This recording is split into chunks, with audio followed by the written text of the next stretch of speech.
The following is an allegedly true story of an encounter with strange creatures. Based on the author's description, it has been fully illustrated by Jorge Iracheta. If you like this video, be sure to spread the word and share with your friends. Or send us your strange sighting stories at darknessprevails.org. Who knows, your experience might be the next to be fully illustrated. For more art by Jorge, or to hire him yourself, check the links in the description. Dakota T shares his story of when he encountered the beasts of the Rockies.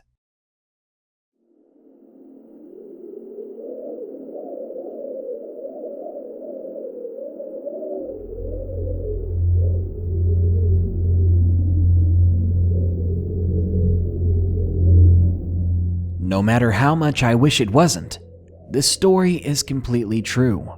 I wasn't drunk and I wasn't high on any drugs. Neither was my friend, but I fear his state of mind might have been permanently altered due to his experience with these beings. Secondly, I like to consider myself a rational, thinking type of person with years of experience hunting and hiking around my hometown in Wyoming. I've seen all kinds of fauna and flora, so I didn't confuse what I saw for something entirely different. It all started when I went to a friend's house to celebrate his birthday. He was turning 18, and I was already 18 myself.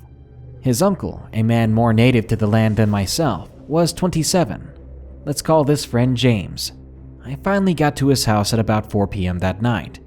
It was January 25th. Since he effectively lived in the middle of nowhere and at the foothills of the Rockies, I was keen on bringing something with me in case I ran into some trouble, like a bear or something of the like. So I brought along with me a .357 Magnum and some binoculars in case my friend wanted to try and hunt some coyotes with his .223 rifle.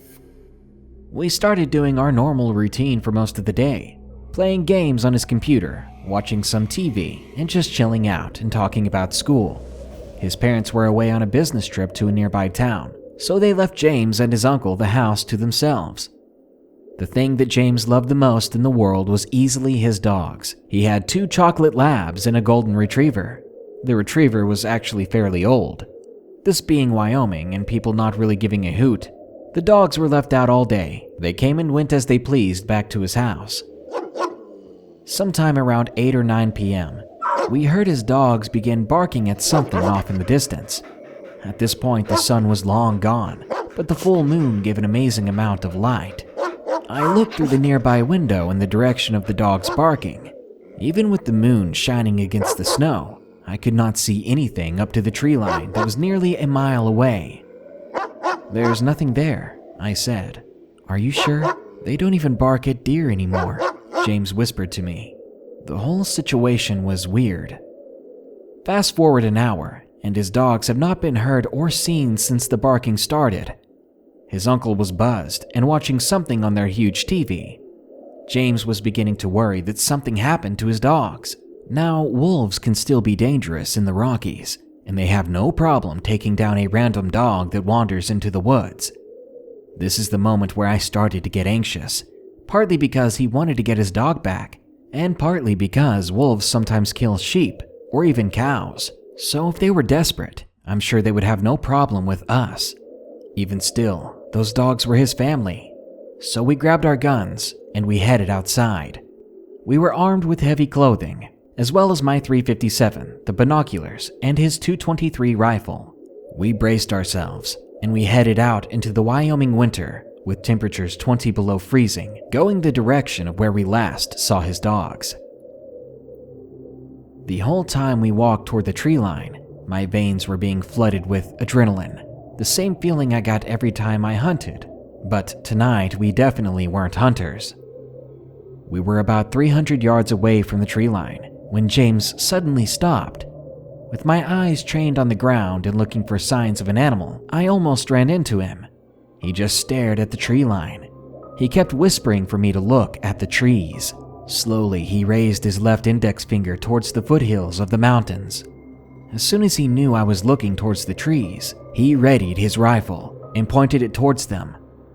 I noticed at this point that his breathing was extremely rapid and raspy, like he just witnessed a fatal car crash right in front of him.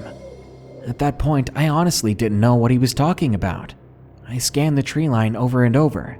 I crouched down to sit on the snow. I used the binoculars towards where he pointed. It took me about 30 seconds, but eventually I saw what scared the hell out of him. There was something out there, and it wasn't human, and it wasn't his dogs.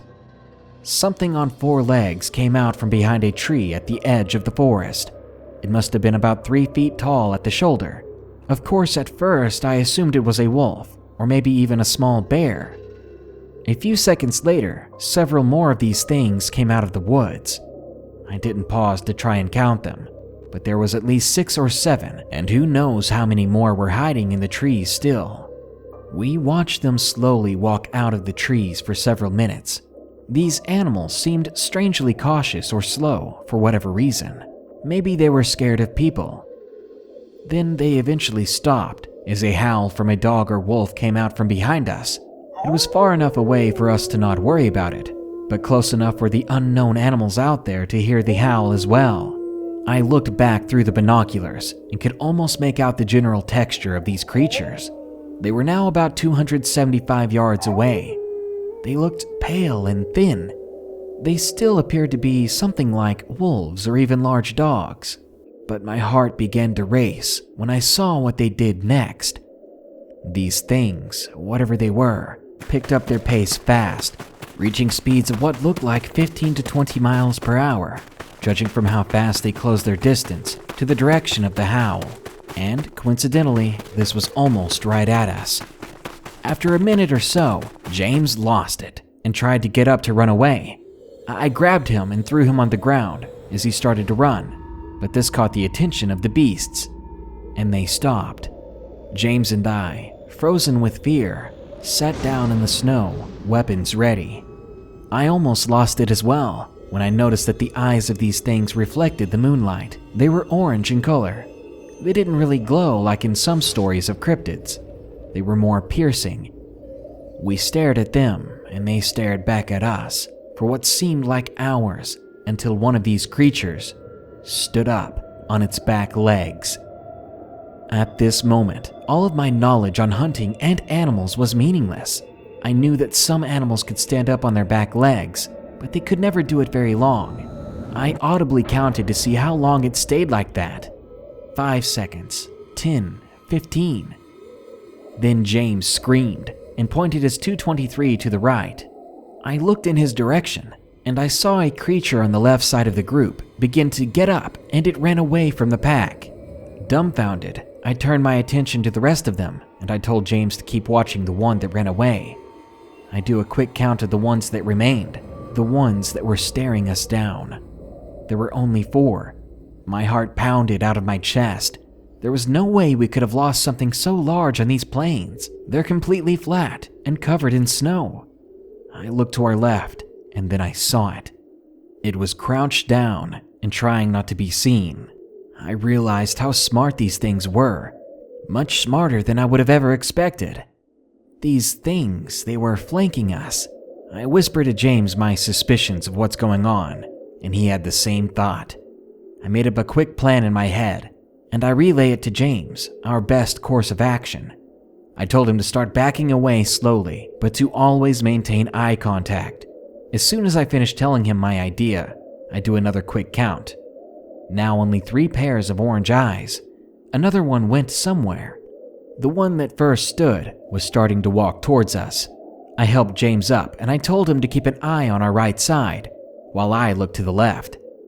We backed away, but these beasts walked with us, maintaining their distance the whole time. Eventually, we were only about 100 yards from his house before we turned and ran to his front door. We booked it towards his porch lights, no longer caring to be coy about the situation.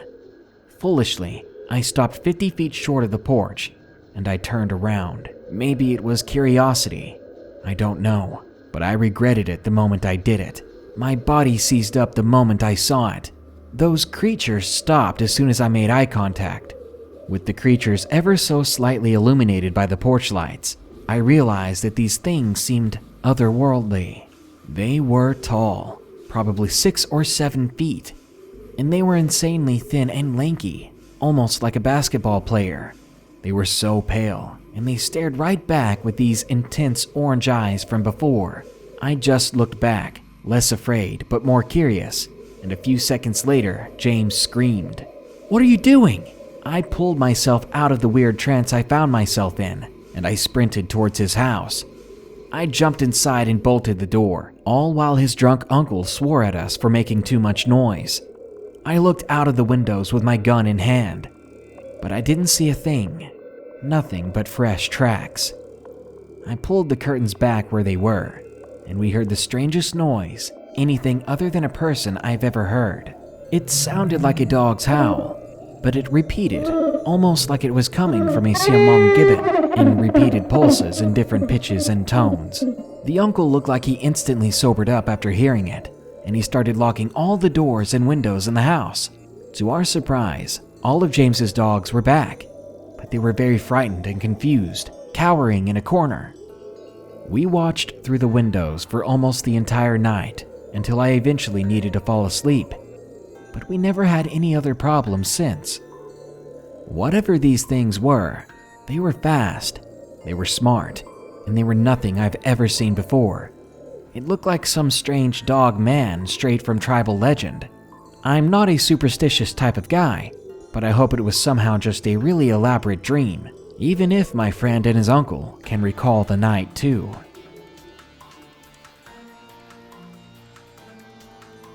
Remember, if you guys enjoyed this story and would love to see more full illustrations of people's experiences, be sure to share this story with every living thing you know. For now, stay spooky and stay safe so that I can keep bringing you these nightmares.